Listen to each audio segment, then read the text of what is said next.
Hi friends, in our time together today, I'm going to introduce the Denis Murphy polka. So about a week ago, I introduced the polka style of Irish music, 2/4 timing, pretty quick, repeating parts, fun dance tune.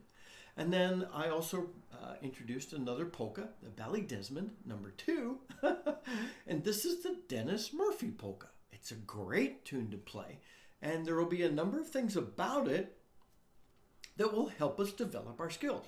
So what I'll do is I'll walk through the polka. I'll go through the A part, no ornamentation, a little bit of tonguing so that you can differentiate between the notes well. I'll stand so you can see my hands. And then I'll walk through the B part and comment on each of those minimally. And then I'll play through the entire thing, including the repeats. And after that, we'll talk about trouble spots, any ornaments, and the minimal history we know about this tune.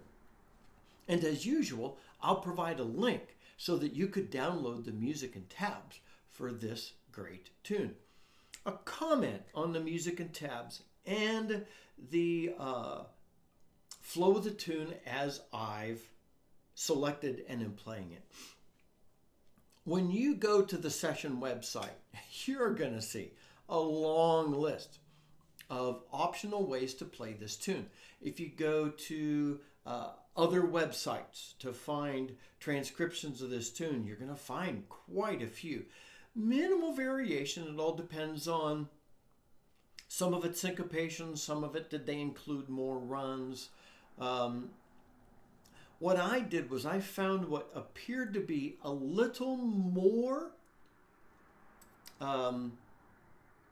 classic Irish polka feel with less runs, but I also went back and listened to a number of groups playing the tune to discern what was the most common base to the Denis Murphy polka. So if you listen to it and hear it being played other ways and want to play it that way, great. But at least this will help you learn the tune. So I'll stand so you can see my hands. And first, I'm going to play through the A part. That is the first half of the tune. It starts with a little run and minimal syncopation. Remember, a quarter note gets a beat, 2 beats per measure. So the A part.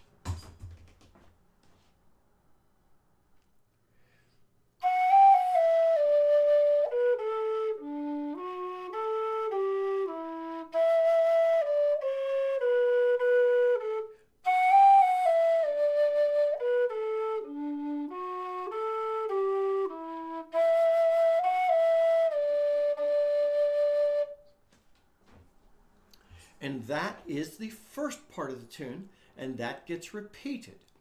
Now I'll walk through the second part, just playing it through once.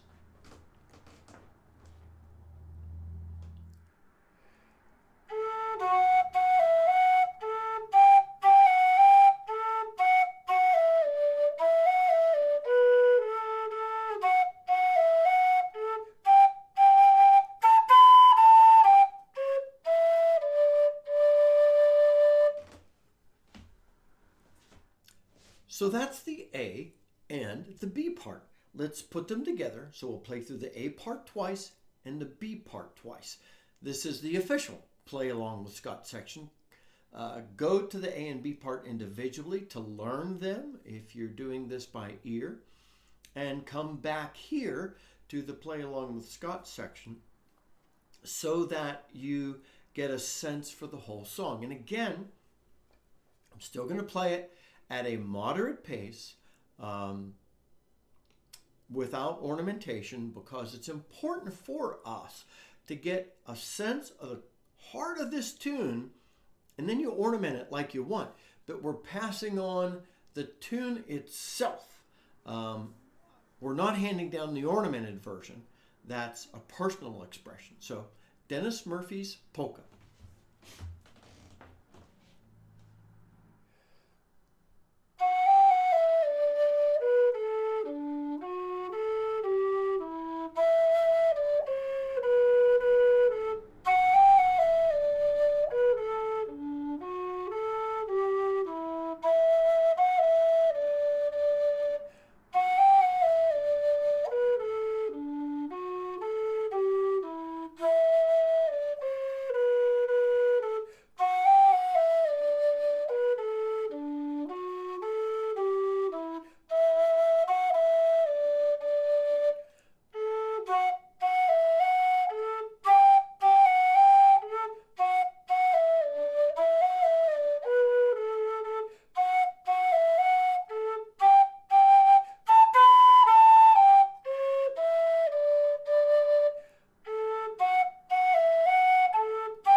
That's the tune.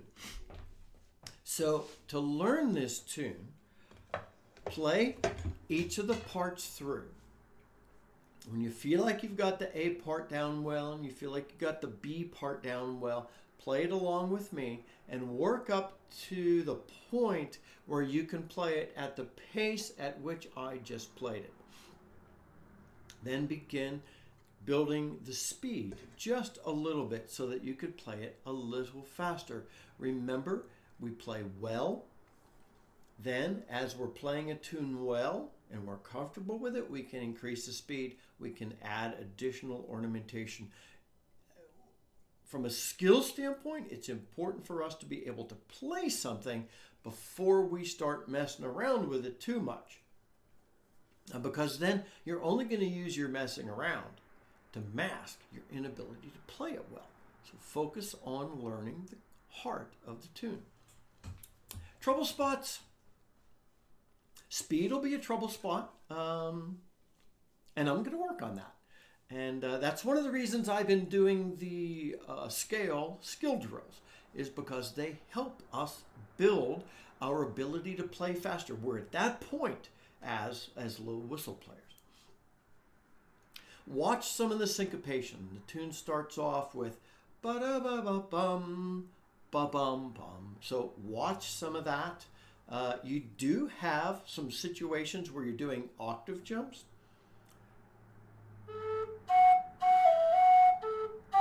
So think about how you could tongue up to that second octave. You could ornament into it.